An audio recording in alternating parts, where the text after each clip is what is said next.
سب کچھ فنا ہو جاتا ہے لیکن یادیں فنا نہیں ہوتی، یادیں زندگی بنتی ہیں۔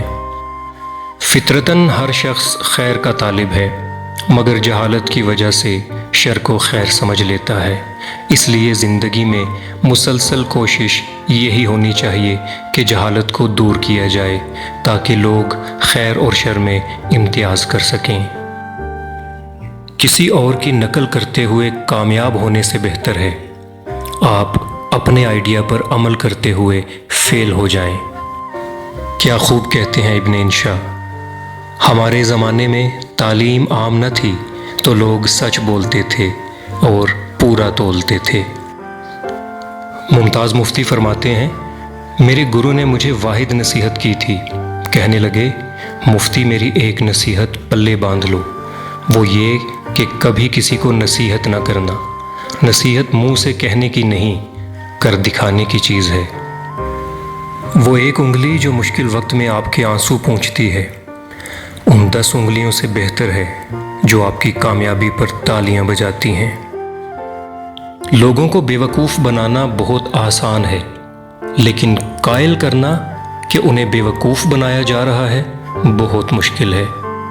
عام لوگوں کی خواہشات اور امیدیں ہوتی ہیں، جبکہ کامیاب لوگوں کے مقصد اور منصوبے ہوتے ہیں۔ قابل رحم ہے وہ قوم جس کے پاس عقیدے تو بہت ہیں مگر دل یقین سے خالی ہیں۔ اقوال جب تک اعمال کے سانچے میں نہ ڈھلیں بے معنی ہیں۔ بدبختی یہ ہے کہ میں اپنا خالی ہاتھ لوگوں کی طرف بڑھاؤں اور کوئی اس میں کچھ نہ رکھے، اور مایوسی یہ ہے کہ میں اپنا بھرا ہوا ہاتھ لوگوں کی جانب بڑھاؤں اور کوئی اس میں سے کچھ نہ لے۔ جو جتنی مشکلوں سے گزرتا ہے اس کی روح اتنی مضبوط ہو جاتی ہے، جس کا کردار جتنا مضبوط ہو اس کے گھاؤ اتنے ہی زیادہ ہوتے ہیں۔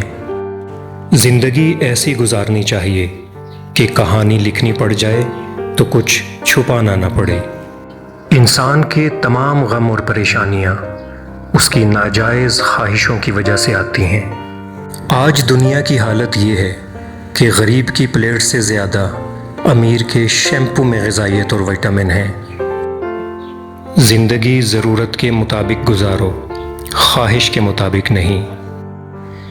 اگر تم پریشان ہو تو ماضی میں رہتے ہو، اگر فکر مند ہو تو مستقبل میں رہتے ہو، اگر سکھ چین سے ہو تو حال میں رہتے ہو۔